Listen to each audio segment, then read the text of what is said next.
Coucou tout le monde, alors là, je ne vais pas parler et on va directement attaquer le chapitre 1. Encore 5 minutes. J'entends ça tous les jours et tu connais ma réponse depuis le temps. On va être en retard en cours si mademoiselle ne se décide pas à se lever. Tu ressembles à Dan, ennuyeux. Ton frère est un homme intelligent. Je le sais, c'est le meilleur, mais trop ennuyeux. Roulant comme à mon habitude sur le lit, j'enlevai la fine couette d'été qui me tenait plus compagnie que chaud en cette saison caniculaire, avant de finalement poser les pieds au sol. Je ne sais pas pour vous, mais pour moi le matin est toujours un cap difficile à passer. Les cheveux ébouriffés, les yeux encore à moitié fermés, le t-shirt remonté jusqu'aux hanches. Non vraiment, pour moi le matin, c'est l'enfer. Voyant Drew se mordre la lèvre, je ne pus m'empêcher de soupirer. Tu peux arrêter de me regarder comme ça. Tous les matins tu fais la même tête. Allez, regarder ne fait pas de mal, pas vrai? En plus, tes t-shirts ne cesseront jamais de me faire de l'effet, tu sais. Mon t-shirt, il lui en fallait vraiment peu. Un simple t-shirt blanc XXL avec l'inscription non moins romantique et glamour de Fuck Me I'm Famous. Probablement mon côté provoque qui recherche à ressortir comme il peut. Perverse. Regarde qui parle. Allez, change-toi, je t'attends dehors. Sûr? Tu ne veux pas apprécier le show? Non, c'est bon, pas envie que tu appelles la police pour harcèlement sexuel. Et on accourt alors, pas de temps à perdre. Sans pouvoir contenir mon rire, je me levai et me dirigeai vers la salle de bain sans perdre plus de temps. La salle de bain était petite, munie d'une douche basique et d'un emplacement en lavabo, mais bien assez pour deux pauvres étudiants comme nous. Me regardant dans le miroir devant moi, je ne pus m'empêcher de me répéter la même question qui me trottait dans la tête chaque matin. Non pas que je sois overcomplexée, enfin, probablement un peu, mais je ne laissais rien paraître. Quand tu montres ce genre de faiblesse, les autres n'hésitent pas à te bouffer. Mais quand même, qu'est-ce qu'un mec comme Drew pouvait bien me trouver d'intéressant pour passer tout son temps avec moi? Mon corps était très loin d'être celui de Claudia Schiffer. Un petit bout de femme d'1m60 avec des rondeurs plus que généreuses, et croyez-moi, dans mon cas, généreuse est le moins que l'on puisse dire. J'avais des bourrelets que je n'aimais pas spécialement voir, mais que voulez-vous? Parfois la nature est injuste et l'on apprend à vivre avec. Qu'est-ce qu'un homme qui ressemble à un dieu grec trop parfait pour être vrai pouvait bien me trouver d'intéressant pour perdre tout son temps avec moi? La nature avait gâté Drew d'un corps de sportif de haut niveau, ses muscles saillants, et pour l'avoir vu plus d'une fois en serviette de bain, la nature ne l'avait pas oublié sur ce point non plus. Mais je m'égare là. Tout cela pour dire que son corps faisait beaucoup d'envieux, tout autant qu'il lui valait de la part des filles une hystérie collective à chaque fois qu'elles le croisaient. Sans parler de ses yeux bleus, de sa mâchoire carrée, de ses cheveux bruns, il était doux, attentionné, autant pour dire qu'il avait tout pour plaire. Il avait la fâcheuse tendance d'être entouré de filles. Non pas qu'il le voulait, en fait, elles ressemblaient plus à des abeilles naturellement attirées par lui. Le plus drôle pour moi étant de le regarder essayer d'échapper à son destin. En d'autres mots, à ses groupies, le tout sans lever le petit doigt.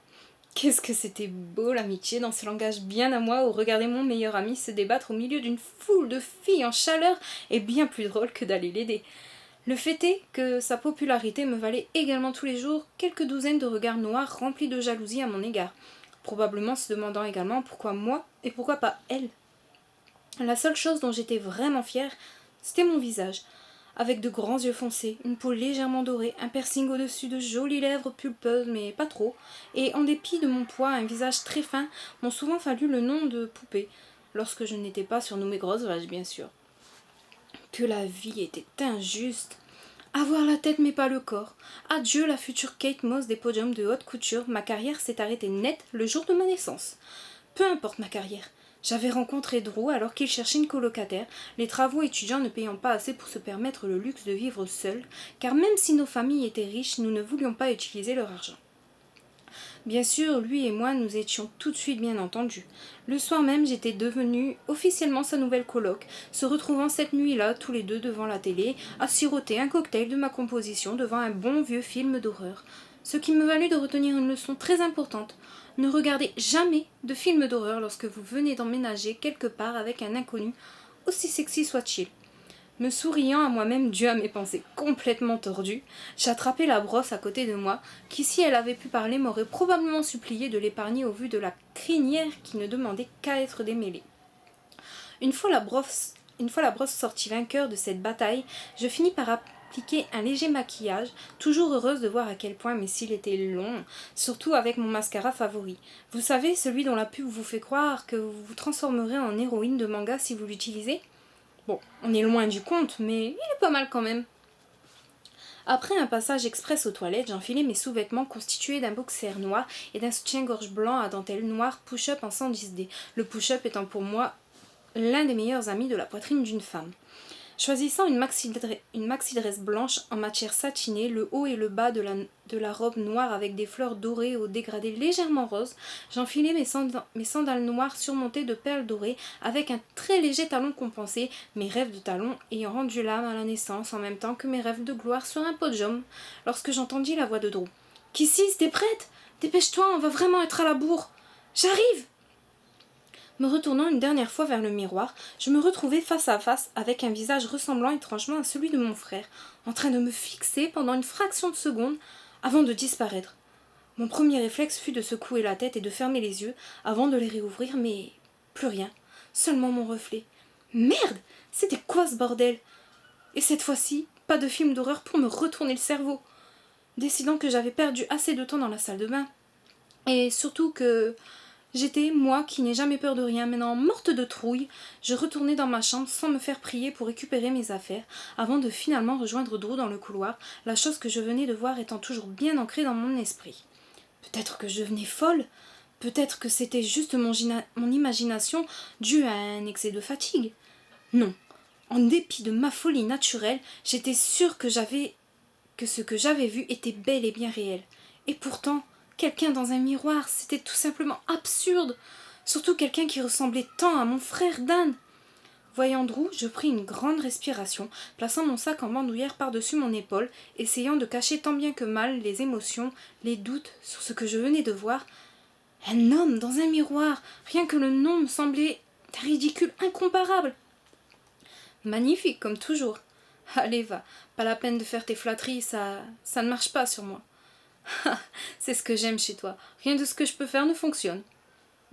Ce n'est pas pour mon charme incroyable, pour mon humour décadent et pour mon intelligence sans faille que tu restes avec moi tous les jours? Pour ça aussi, je suppose. Dis, Kisses, quelque chose te perturbe? Depuis le temps, je peux lire en toi comme dans un livre ouvert. Tu peux tout me dire, tu sais. J'ai cru voir quelque chose dans le miroir. Quelqu'un qui ressemble comme deux gouttes d'eau à mon frère, qui me regardait pendant quelques secondes, mais je sais que ce n'était pas lui.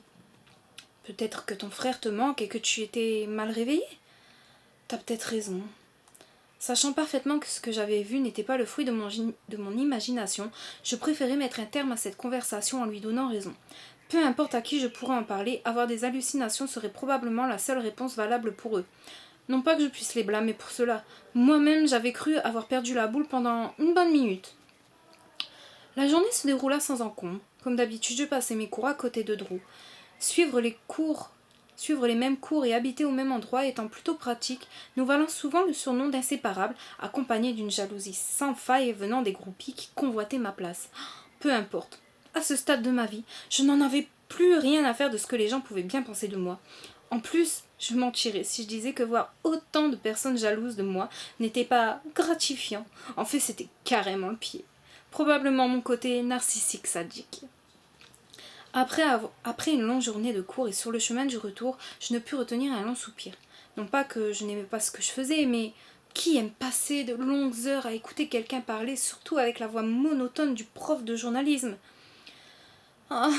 Franchement, les cours de journalisme oraux sont de plus en plus compliqués. Tu trouves? J'ai plus de mal avec l'écrit. On devrait s'entraîner l'un avec l'autre. Tu m'aides pour l'écrit et je t'aide pour l'oral. Ça me va. Marché conclu alors. Finalement, de retour dans notre appartement, je me laissai tomber dans le canapé faisant face à la télé, fatiguée de notre longue journée de cours et plus que ravie d'être de retour chez nous, en voyant Drew s'asseoir à côté de moi et m'enlacer comme à notre habitude, je ne pouvais empêcher mes lèvres de former un sourire.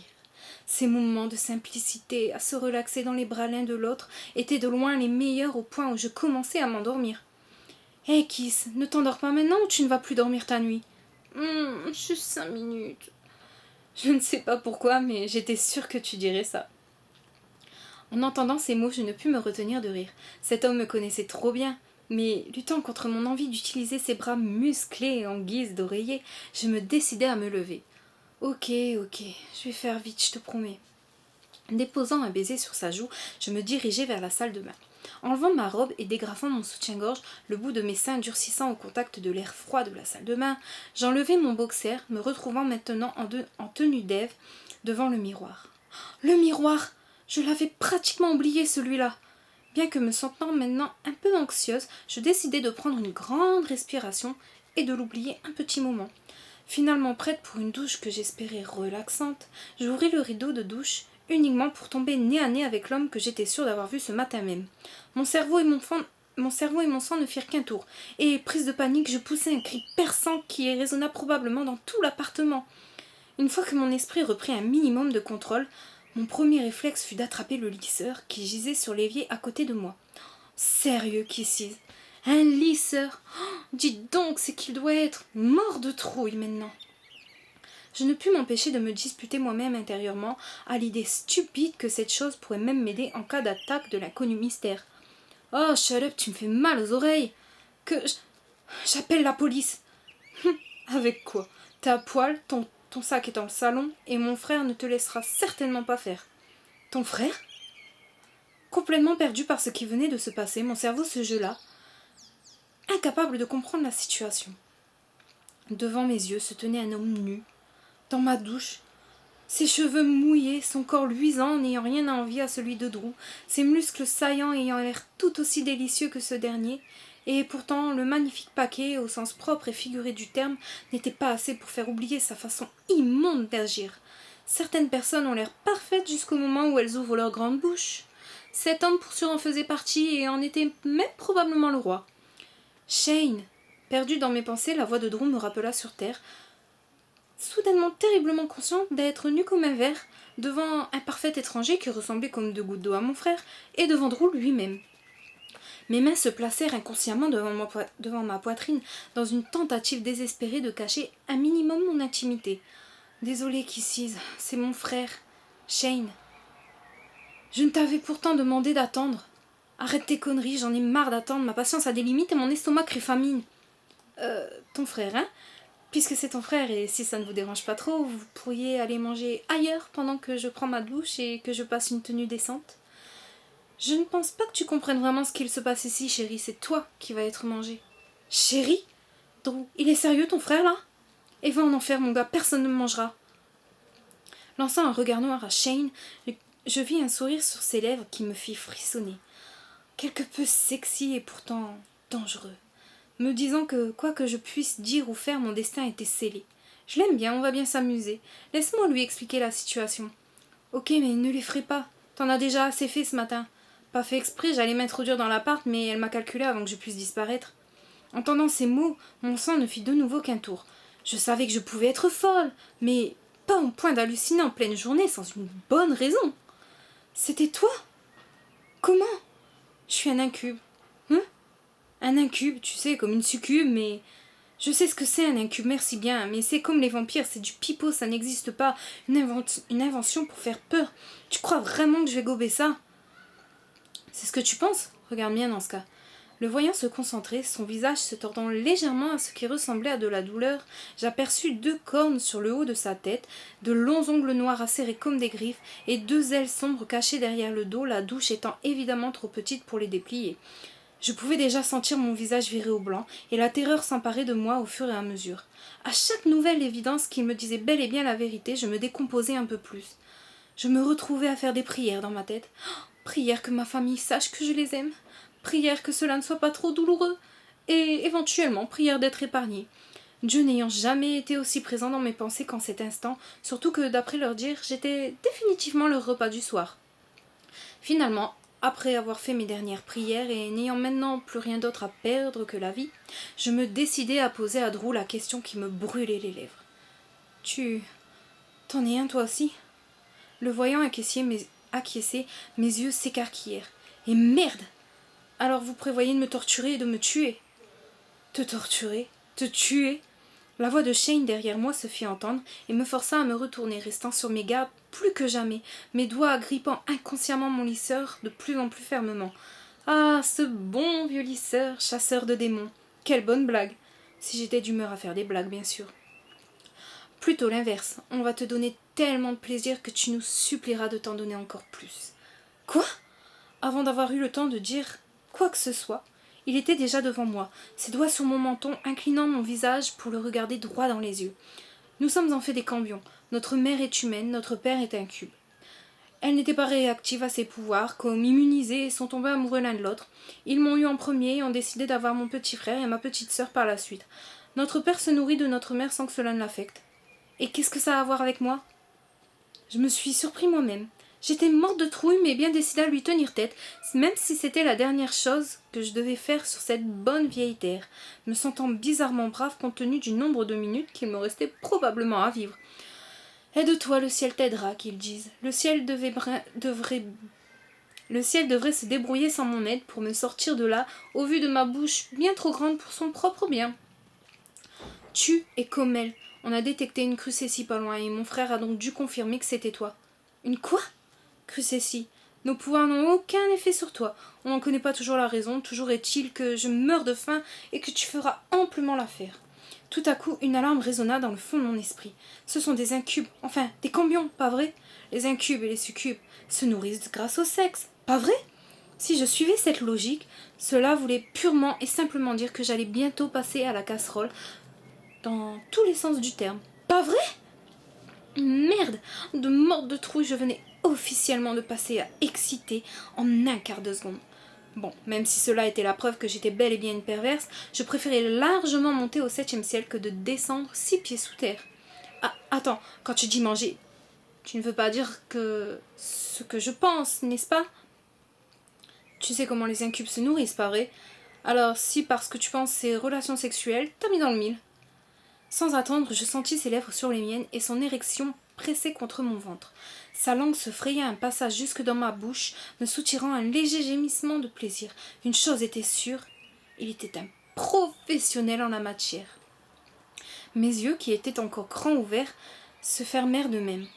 Mes doigts lâchèrent ma précieuse arme, le lisseur que j'avais gardé jusque-là, et mes mains trouvèrent leur chemin autour de son cou, dans un mince espoir de ne pas tomber sur le sol dû à l'intensité de notre étreinte. Remarquant seulement alors que ses ailes avaient disparu. Il était bon, bien trop bon, si bon que quelque chose d'humide apparaissait déjà entre mes jambes, et la douche étant éteinte, une chose était sûre, ce n'était pas de l'eau. Perdue dans un long et langoureux baiser, je sentis soudainement une paire de mains malaxer gentiment mes seins, me faisant revenir sur terre dans un sursaut. Drew? Il s'était maintenant glissé derrière moi, complètement nu, son érection pressée contre mes fesses et ses lèvres taquinant le lobe de mon oreille. J'ai attendu tellement de temps, tellement longtemps avant de pouvoir finalement te goûter. Sais-tu à quel point te voir me tenter tous les matins, comme tu le faisais, était un supplice? Sa voix suave me fit frissonner, et je sus à cet instant que ma vie ne serait plus la même. Fermant les yeux une nouvelle fois, je sentis Drew donner quelque chose à Shane et compris vite ce que c'était lorsque je sentis Shane et Drew me soulever. Mes jambes entourant instinctivement les hanches de Shane dans l'espoir de ne pas tomber. Des préservatifs. Au moins, même les démons étaient prudents. Mes yeux s'ouvrirent dans un sursaut lorsque je sentis la virilité de Shane frotter contre l'entrée de mon intimité et celle de Drew fermement maintenue contre mes fesses. Dans le genre je ne perds pas de temps, ils étaient les maîtres. Sans parler de la force qu'il leur fallait pour pouvoir me soulever de terre comme ça. Mais là maintenant, il y avait bien plus important à penser. Drew, pas là, s'il te plaît. Non, non pas que j'étais contre. J'avais déjà essayé l'anal avant. Et bien sûr, je n'étais, comme vous l'aviez probablement compris, en aucun cas une sainte nitouche. Mais là, pas préparée et vu sa taille... Ne t'inquiète pas, je vais faire en sorte que tu n'éprouves que du plaisir. Sentant sa main se poser sur ma tête, je me sentis soudainement bien plus légère et bien plus excitée également. Mon corps entier réagissait au simple souffle des garçons sur ma nuque. Les sentant tous les deux me pénétrer en parfaite synchronisation, je poussai un gémissement de plaisir que je n'aurais jamais pensé entendre de ma propre bouche. Comme promis, lorsque Drew me pénétra, et bien que large, aucune douleur ne se fit sentir. Probablement un pouvoir bien spécifique aux incubes. Peu importe. C'était bien trop bon pour se plaindre de quoi que ce soit. J'avais 2 hommes virils en même temps. Le fantasme de toute femme, moi je le vivais. Si je pouvais même parler en cet instant, ce serait pour chanter Alléluia.